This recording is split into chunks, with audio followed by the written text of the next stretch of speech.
Olá pessoal, sejam bem-vindos, sejam bem-vindas à Impressão Crítica. Eu sou Renato Silveira. Oi, eu sou Kel Gomes. Neste podcast, neste vídeo, depende de onde você está assistindo, seja no YouTube, seja no nosso feed de podcasts, a gente vai comentar o filme Mickey 17, nono longa-metragem dirigido pelo Bong Joon-ho, e o primeiro que ele apresenta depois da sua vitória histórica no Oscar com Parasita, em 2020. Um filme, sem dúvida nenhuma, cercado de muita expectativa, não é, Kel? Com certeza, né? Ele é um diretor que a gente fica de olho no que vai apresentar, né? E sempre muito curiosos, né? Porque o cara é fera. Mas como é que foi essa volta ao Bong Joon-ho? Pois é, esse filme que é uma ficção científica misturada com uma comédia ali sarcástica, estrelada pelo Robert Pattinson no papel principal, ou nos papéis principais, né? Afinal de contas ele interpreta clones da mesma pessoa, e um filme que tem o roteiro baseado em um livro chamado Mickey 7.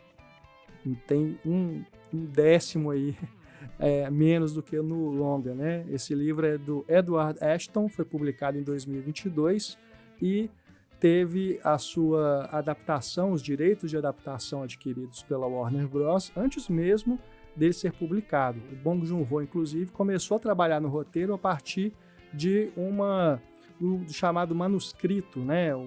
A versão ainda anterior à que foi publicada. Então ele fez muitas modificações e trouxe inclusive esse elemento da comédia de uma forma mais marcante no filme. Isso baseado no que eu pesquisei a respeito. Não tive a oportunidade de ler o livro, tá? Mas o que se sabe, o que o próprio Bong Joon-ho disse em entrevistas é que ele acrescentou isso junto com o Robert Pattinson, inclusive, que estava ligado ao projeto desde o início. E é isso, né, Kel? A gente tem aqui uma comédia, muito mais do que em filmes anteriores do Bong Joon-ho, que é um diretor que trabalha em gêneros diferentes. O humor está, sim, presente na maioria dos seus longas, né, em diferentes situações, em menores ou maiores níveis, mas aqui eu acho que talvez seja mesmo o filme mais cômico desse cineasta. Sim, e ele tá mais próximo do seu filme de 2017 do que de Parasita, né? Bem mais próximo de Okja. Exato. Então, é um filme muito mais voltado para o entretenimento. Eu vejo que ele deixa a gente com desconfortos, ele deixa a gente reflexivo sobre várias questões, né? Porque, afinal de contas, é uma sátira política também. Mas ele é muito dedicado ao entretenimento, sabe? A diversão, ao que é engraçado, ao que é gostoso de assistir, no sentido assim, de que você realmente fica entretido, né? E aí, durante essa narrativa, você vai absorvendo ali a crítica social que ele tá fazendo, né? Até porque certos personagens caricaturais estão bem na cara do que representam, né?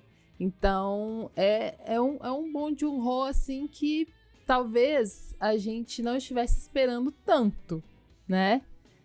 Mas eu acho válido, né? Sim, porque essa coisa, né, do entretenimento é super válido também. Como ele é um cara inteligente, ele consegue trazer essas questões políticas e sociais e colocando ali de uma forma que as pessoas vão absorvendo enquanto estão se divertindo, né?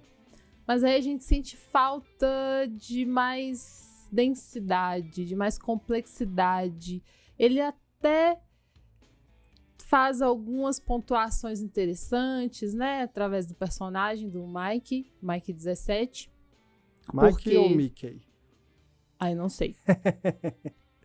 Fica a questão. Fica aí a questão. Como você quiser pronunciar. Porque ele é um cara que tá endividado, né? Então aí já começa esse problema aí social, essa questão, né, de classe, porque ele não tem como pagar a dívida dele e resolve ir para o espaço. e ele se candidata para um programa, que é um programa de colonização de um novo planeta, e ele faz as coisas sem ler. Então ele pega um contrato lá e fala, vai ser isso mesmo, só que o contrato era para ser um descartável. E o que é isso? Ele trabalha em coisas perigosíssimas até a morte. E aí, quando ele morre, ele é reimpresso numa impressora 3D. O impressora 3D é algo super contemporâneo, né? Ele é reimpresso com a memória, né, que eles têm gravada em um HD. Então, assim, ele morre muitas vezes. Muitas e muitas vezes. Então, a morte para ele é um ciclo interminável. E o 17 é por conta das quantidades de vezes que esse personagem chega a morrer, né? Então, é muito interessante, assim, o quanto de filosofia e de questões esse personagem, por ser quem é, poderia trazer. Mas aí são tantas outras coisas que o filme vai colocando, né? Tanta coisa ali da narrativa mesmo, né? De quando ele começa um relacionamento amoroso com uma atriz que eu adoro, que é a Naomi Aki. Ela é muito boa. Ela é muito boa. E aí tem a questão também do governo, né? Então, assim, é um filme que tá falando de muitas coisas e que pontua ali alguma complexidade, mas nunca se aprofundando muito, não. Porque, exato, como eu disse antes, é bem focado no entretenimento mesmo. Eu tive essa impressão também, Kel.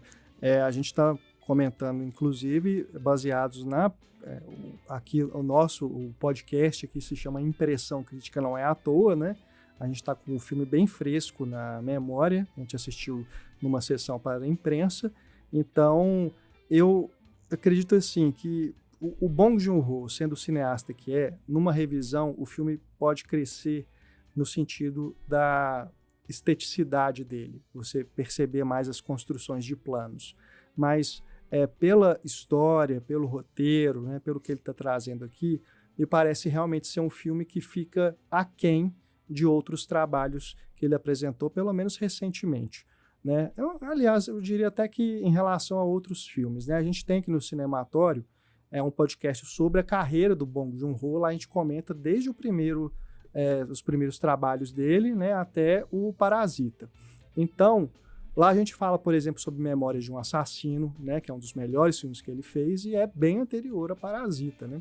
Então, se você for comparar Mickey 17 com esses outros trabalhos, realmente fica um filme assim, não é o Bong Joon-ho na sua melhor forma, né?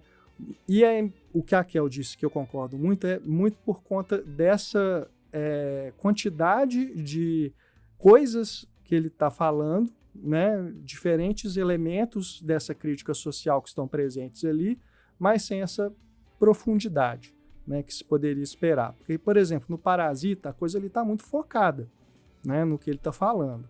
Aqui você tem, por exemplo, essa questão trabalhista, que é muito interessante. Eu acho que é um dos aspectos que poderia realmente ser assim, o foco do filme.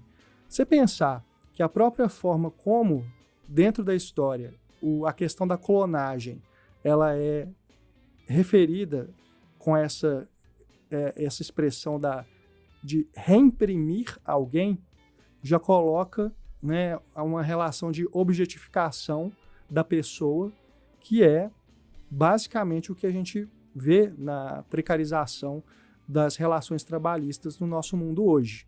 Né, a gente está em 2025, o filme se passa em 2054.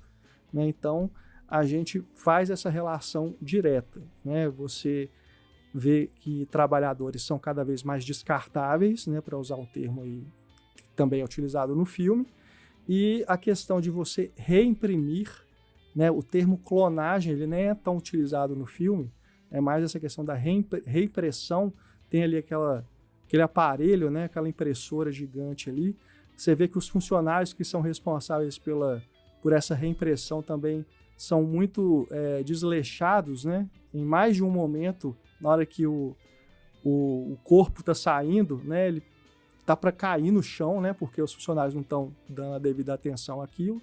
Então você vê como que esse trabalhador, né? Esse peão de obra, né? Esse operário, né? Tá sendo tratado ali naquele universo, né? Então, eu acho que esse é um tema que merecia mais atenção do filme. Mas, obviamente, a questão política ela tem o seu lugar também.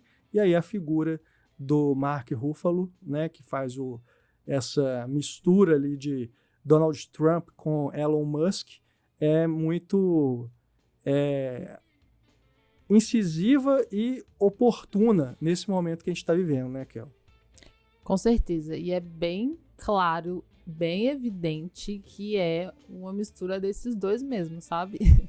Com um pouco mais ali de religião envolvida, né? Porque o personagem ele também tem muito do discurso religioso, né? E aí essa mistura, né, do Trump com o Elon Musk. E o Mark Ruffalo faz de uma maneira caricata, porque também eu me pergunto, essas pessoas, elas são caricatas em si mesmas, né? Então a gente pode pensar sobre isso, né? Porque é um ponto de discussão, assim. Eu acho que o personagem dele é do tipo que as pessoas podem gostar, achar que ele tá fazendo muito bem, ou podem odiar, achar que ele tá exagerando, sabe? Porque tem isso, tem exagero. Mas essas pessoas, elas são absurdas, né? Então fica aí esse questionamento. E aí, bom, tem essa crítica a esse tipo de governo autoritário, né? Essas pessoas, né? Esses nacionalistas brancos e que são fascistas. O filme fala disso também, né? É um filme antifascista, porque eles querem colonizar esse planeta, mas apenas com as pessoas que eles consideram ideais para habitarem esse planeta. E o Mickey, ou Mikey, vou falar Mickey, ele tá ali só como um trabalhador, como o próprio nome diz, descartável, e ele vai indicar também pra gente pensar sobre isso, né? Os corpos como meros recursos renováveis, né? Que podem ser substituídos. E reciclados, né? Exatamente, o renováveis. O combustível ali da impressora é lixo, né? Então, restos humanos. Ele é reciclável, ele é renovável, porque é aproveitado do próprio corpo dele para se fazer um novo corpo. E aí vem a consciência dele que tá gravada. Então, assim, é um corpo de um mero recurso mesmo, né? E aí, nessa jornada dele, a gente tem ali essa questão de como que ele se vê diante disso, e ele é muito bobo, né? É um pouco ingênuo em relação ao que ele vive, ao que ele passa, até que acontece algo que vai transformar essa relação dele consigo mesmo. Que aí eu tava falando da questão filosófica que pontua também. Só que tudo isso aqui, dessas questões, elas são bem, né? Tipo, elas passam de uma maneira pontual mesmo. Então, essa coisa de ele pensar em si mesmo como as diferentes versões, sabe? As diferentes versões que ele contém em si e como que ele se comporta de acordo com essas diferentes versões, né? Tem essa questão do relacionamento com a Nasha. A Nasha, que pra mim é uma personagem que se destaca. Sim. E concordo. Merecia até mais espaço, mais desenvolvimento, sim, né? Porque como interesse ali romântico, ela tem uma agência, mas a gente fica querendo saber um pouco mais dela, né? A gente não tem um background, assim. As personagens femininas, no geral, né? Elas inclusive, elas não têm uma troca muito interessante, assim. A troca entre as personagens femininas, eu acho que ficou um pouco aquém também. Mas a Nasha eu gosto demais e tem uma cena específica dela que eu sofro junto, sério. Não vou dar spoiler, mas eu acho que quando vocês assistirem a cena, vocês vão saber qual é. Dá uma dor no coração por ver o que aquilo representa, sabe? Concordo. Né? Então ela é uma personagem muito interessante. E tem a Toni Collette também, né? Que faz a esposa do Marshall, que é o personagem do Mark Ruffalo. E é isso, ela é uma personagem mais excêntrica do que necessariamente interessante, né, ali para a trama, né? Ela tem sua importância narrativa, sim, mas é isso. Eu acho que também, se falta profundidade na Nasha, nessa personagem, então, mais ainda, né? Ela tem Com aquela coisa ali certeza. da culinária, né? De inventar aqueles molhos. Então, assim, serve mais para as piadas, né? Do que necessariamente para você saber mais sobre essa mulher, né? O nome da personagem é Ilfa, né? Isso. Ela tem essa característica controladora, né?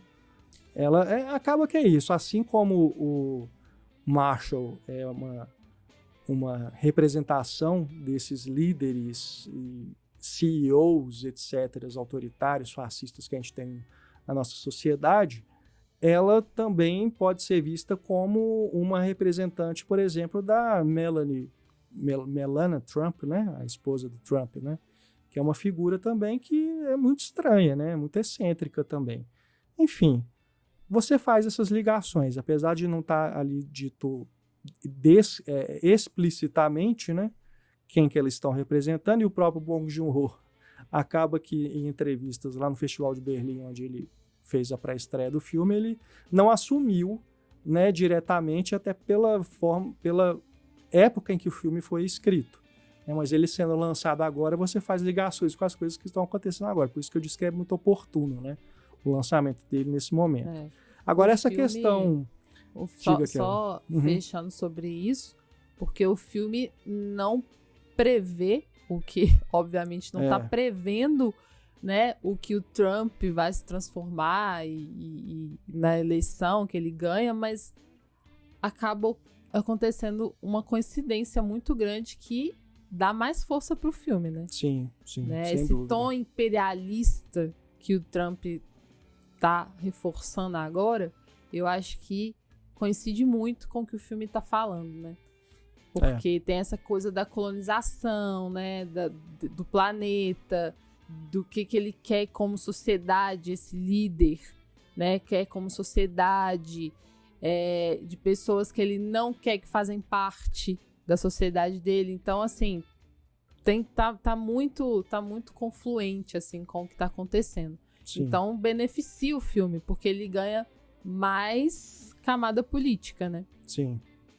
Agora, essa questão filosófica que você falou é outro ponto que eu também acho que o filme poderia ter ido um pouco mais além, ou pelo menos ter deixado mais aberto para a gente pensar sobre essa questão da morte, né? Dessa questão da finitude. Eu acho que tem algumas frases ali que são muito boas para a gente pensar nisso, né? Principalmente em relação ao Mickey 17, né? Em determinado momento do filme. Que é de pensar mesmo nessa questão, né, de o que, sabe, o que a morte representa, né, na sociedade hoje, né, o que ela representa para a gente enquanto legado, enquanto o que você está deixando, né, para o mundo. Então tem questões ali que eu acho que são bem interessantes que poderiam também, né, o filme poderia nos deixar um pouco mais ligados a elas, né? Nos deixar pensando mais sobre elas. Mas acaba que é isso, ele é tão engraçado, ele é tão divertido e tem esse humor físico, né? Que é muito também ali na figura do Robert Pattinson. Ele está muito bem no filme, né? Acho que isso é bom a gente falar também. Ele está muito engraçado, acho que eu nunca vi o Robert Pattinson tão engraçado. Eu li que ele se inspirou para fazer a voz e o jeito do Mickey 17, né? No personagem do Steve Buscemi em Fargo e também em Debbie Lloyd, o filme do Jim Carrey. Então, assim, essa mistura acaba que é bem isso mesmo. Quando você assiste o filme, dá para você pensar nessas referências. E... O Steven Yeun é que eu achei decepcionante, assim, a participação dele no filme, porque é uma coisa assim, é aquele indivíduo ambíguo, você não sabe o que ele quer, se ele é narcisista. Eu acho que em determinado momento fica uma dúvida, assim, qual que é o objetivo dele. Entendi, porque eu já achei muito, assim, unidimensional, sabe? que não dá nem espaço pro ator fazer muita coisa. É aquilo e pronto. Eu digo assim, é aquela ambiguidade, assim, da ambiguidade do anti-herói, sabe? Que é um cara, assim, ele é meio cinza. Eu não sei, mas eu entendo o que você quis dizer, assim, na questão da unidimensionalidade, né? Uhum.